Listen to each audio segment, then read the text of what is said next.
Boa tarde e feliz sábado. Bem-vindo à classe VIP com o professor Vicente.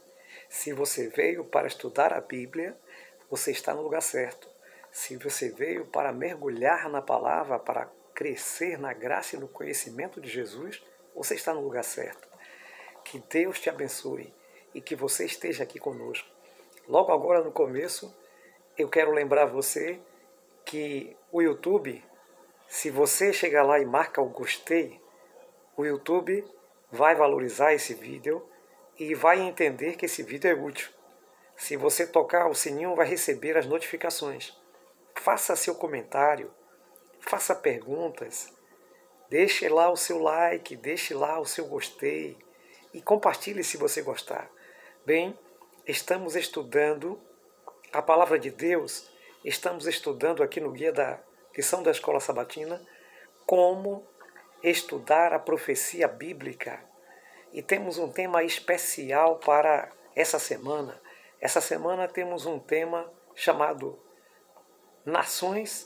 As Nações, parte 1. Então, As Nações, parte 1. Mas antes que possamos entrar na explicação e antes que possamos entrar na leitura da palavra, não podemos esquecer que precisamos da unção do Espírito Santo. Então vamos pedir a Ele que nos dirija e que Ele seja o verdadeiro professor. Eterno Deus, maravilhoso Pai, pedimos que o Teu Espírito Santo nos dirija agora, cuidando, Senhor, de toda a nossa debilidade humana, nos inspirando, nos iluminando, a fim de que a Tua palavra chegue aos corações como deve chegar, em nome de Jesus. Amém. Obrigado, que Deus abençoe você ricamente. Vamos começar então o estudo da palavra. E para começarmos o estudo da palavra, vamos para o nosso verso de ouro, nosso verso para memorizar, que se encontra em Daniel, capítulo 7, e o verso é o verso 14, que diz assim: Foi dado o domínio, a glória e o reino para que as pessoas de todos os povos, nações e língua o servissem, e o seu domínio é domínio eterno, que não passará, o seu reino jamais será destruído. Daniel capítulo 7, verso 14. Louvado seja Deus! Então estamos vendo aqui uma profecia de Daniel, falando que haverá então um grande reino universal que não passará, mas que restaurará, estabelecerá a paz eterna e será para todo sempre. O reino do Messias, o reino de Jesus, que está bem perto de ser impactado, bem perto então de ser impactado, não, de impactar o nosso planeta e trazer para esse planeta uma cara nova, ser totalmente reformado com a presença de nosso Senhor Jesus Cristo.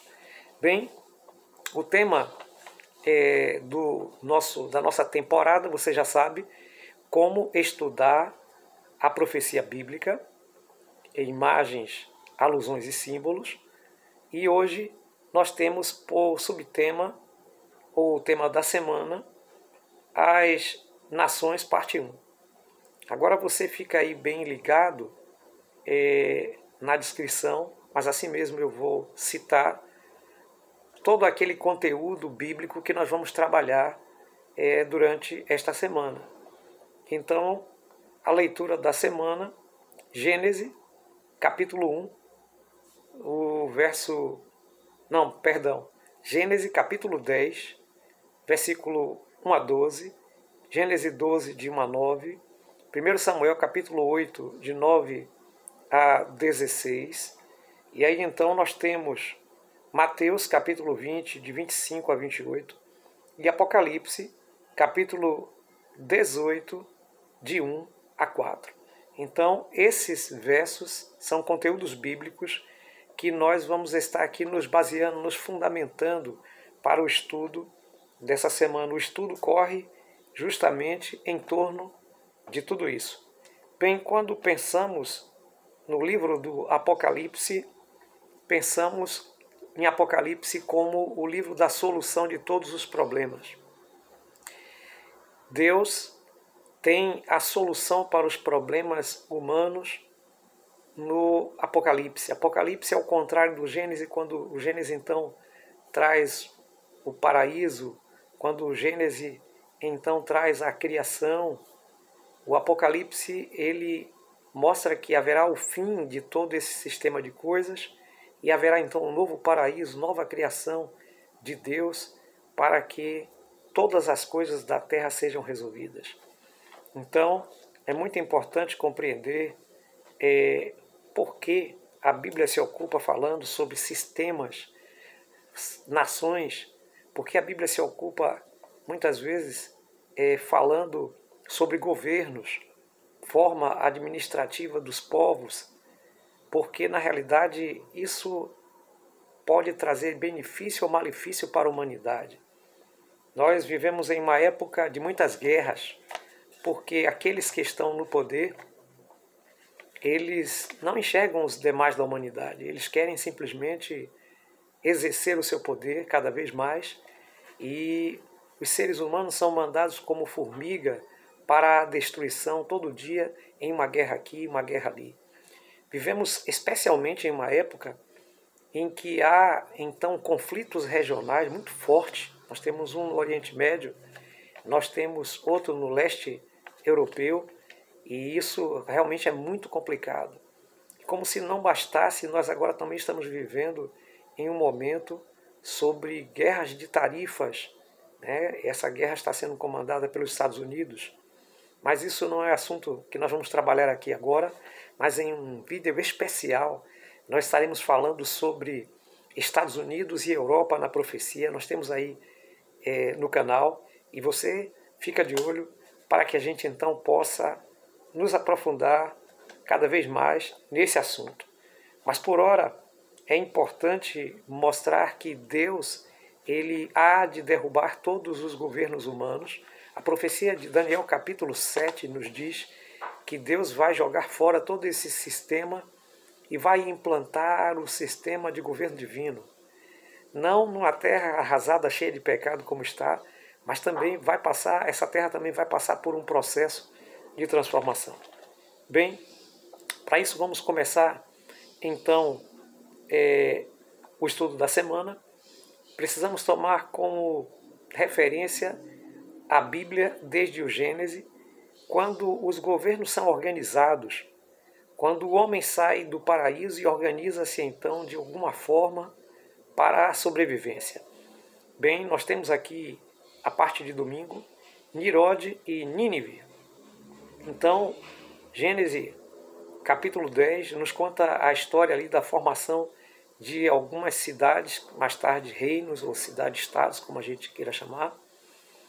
E ali, essa formação ela começa com homens presunçosos e homens ditadores. A gente pode usar a palavra déspota, como Nirode, que aparece aqui como um caçador diante do Senhor. Mas esse diante do Senhor não é abençoado pelo Senhor ou dirigido pelo Senhor, mas num tom ali de rebelião contra o Senhor. E ali então nós vimos o surgimento de algumas cidades, Babel, mais tarde Babilônia, Nínive, alguns reinos ali da Assíria, e ali vão formando então as cidades que mais tarde vão se tornar então cidades poderosas e que de fato irão tentar prejudicar em algum momento o povo de Deus. Então, assim começam os governos humanos, querendo ser solução não para a população, mas solução para aquele que se achava com mais poder, aquele que deveria ser o ditador, o déspota. Assim começam as nações humanas. Bem, na parte de segunda-feira nós temos o chamado de Deus a Abraão. Abraão é chamado por Deus, justamente com a sua parentela, para sair daquela situação, para sair daquele reino, para sair daquela formação ali dos caldeus, e a partir de Abraão surgiu uma nação diferente. E essa nação seria diferente em vários aspectos. Primeiro, não seria uma nação déspota. Segundo, não seria uma nação politeísta. Terceiro, os costumes dos povos que ali estavam, que de fato praticavam muita injustiça, crueldade, deveria ser diferente na implantação dessa nação. Então, para isso, Deus chama Abrão e muda ali o nome para Abraão, para que ele seja pai então de muitas nações. E a partir de Abraão vai então ser construída uma família. E essa família de Abraão, mais tarde tem Isaac, e Isaac tem 2 filhos, Esaú e Jacó. E Jacó tem 13 filhos, uma menina e 12 rapazes. E dali então começa a nação de Israel.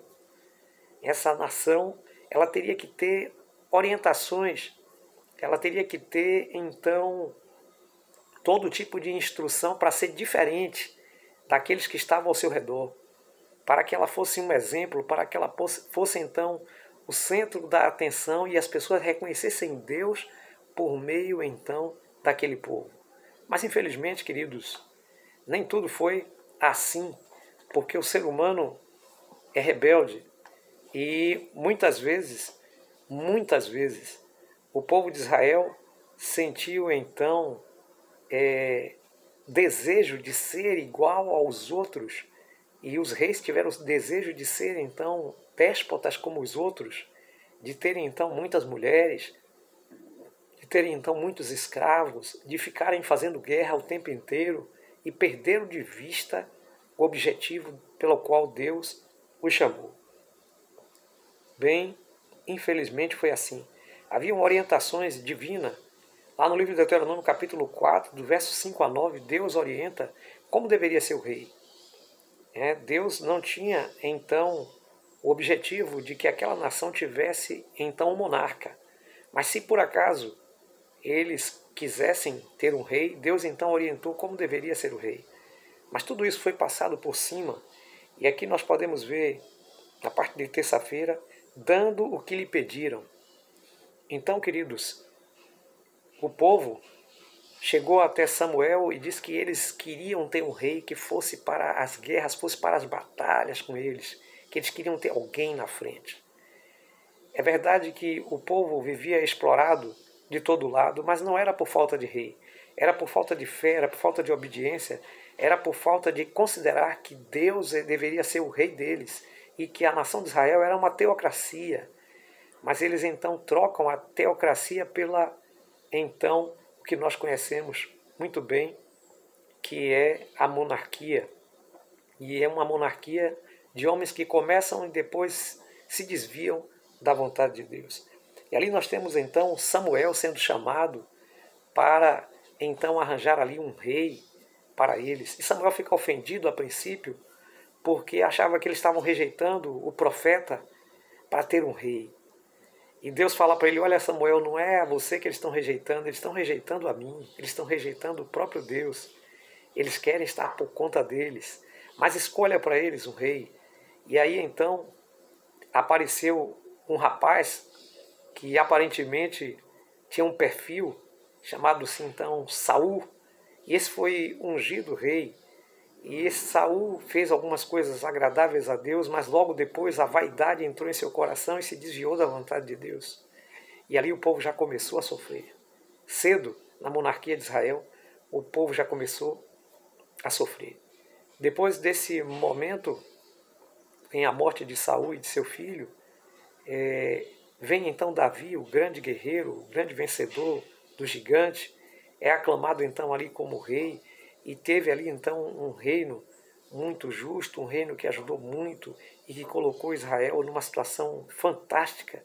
Foi o melhor rei de Israel e até deu a Israel um status quase de império.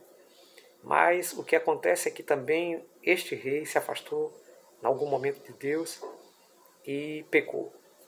E depois dele tivemos Salomão, que deveria ser melhor que o seu pai, mas não foi, foi bem pior.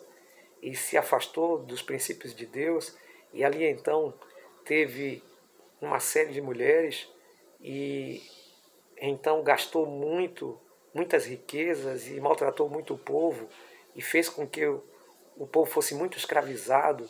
E quando Salomão morreu, o povo estava muito chateado a tal ponto que a nação veio a se dividir, ficando então dois reinos. E aí, queridos, nós podemos pensar que isso tudo realmente deu mostra de que Deus tinha razão em querer que o povo dele tivesse um reino separado, diferente, e não um reino em conformidade com as nações.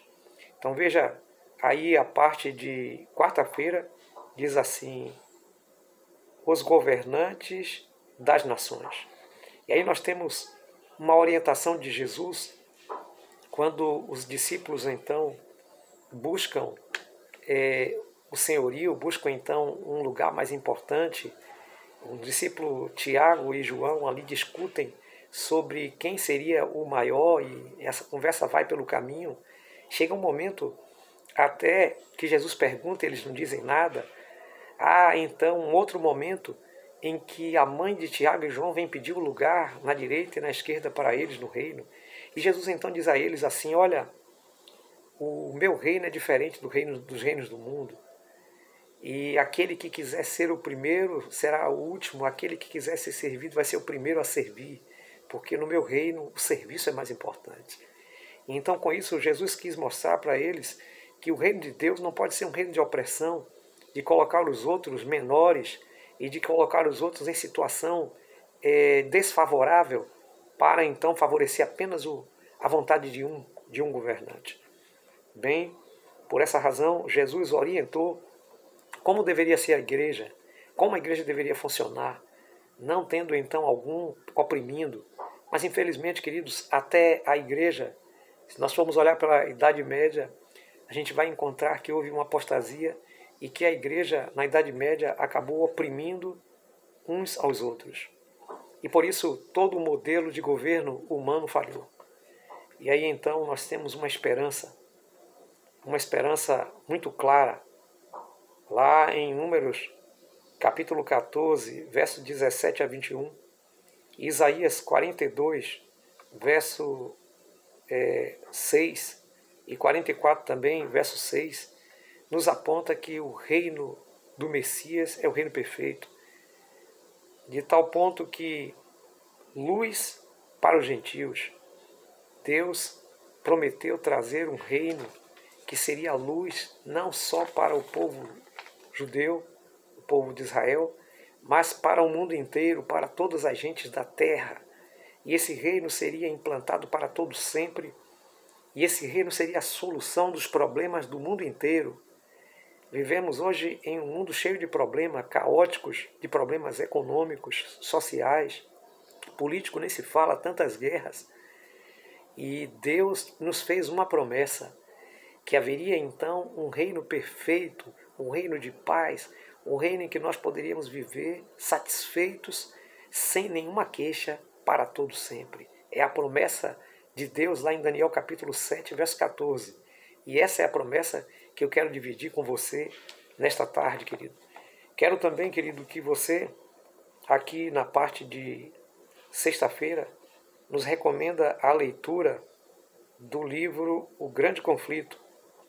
O Grande Conflito, aqui a edição do Grande Conflito é de 2021 e a leitura deve ser lá pela página 38, falando então sobre essa questão dos governos. E o governo que Deus vai implantar neste mundo é o governo de nosso Senhor Jesus Cristo, um governo de paz, um governo em que a gente possa viver sem a manipulação de achar que fulano é maior, ciclano é menor. Mas antes de Deus implantar um governo neste mundo, Deus quer implantar o governo em seu coração, por intermédio do reino da graça. Vivemos no momento do reino da graça. E se você permitir que Jesus implante o reino da graça em seu coração, então você vai ter a oportunidade também de viver o reino da glória. Então, querido, é seu desejo que Deus implante o reino da graça em seu coração. Se é seu desejo, diga amém. Levante a mão. E Deus há de implantar então o reino da graça e você irá para o reino da glória. Se esse é seu desejo, então ore comigo. Eterno Deus, maravilhoso Pai, obrigado, Senhor, porque o Senhor não nos abandonou nas tentativas de governo humano, mas o Senhor promete para nós o reino da glória e que assim seja em nossos corações também o reino da graça, em nome de Jesus. Amém. Que Deus te abençoe ricamente, que você tenha uma feliz semana. O resumo que a gente faz aqui do estudo da semana não substitui o seu estudo pessoal. Se debruce na Bíblia, pegue a sua lição da escola sabatina e se aprofunde no tema dessa semana. Deus te abençoe ricamente. E não se esqueça, deixe aí o seu like para que então o YouTube entenda que esse trabalho está sendo útil. Forte abraço, um beijo no coração e até o próximo encontro.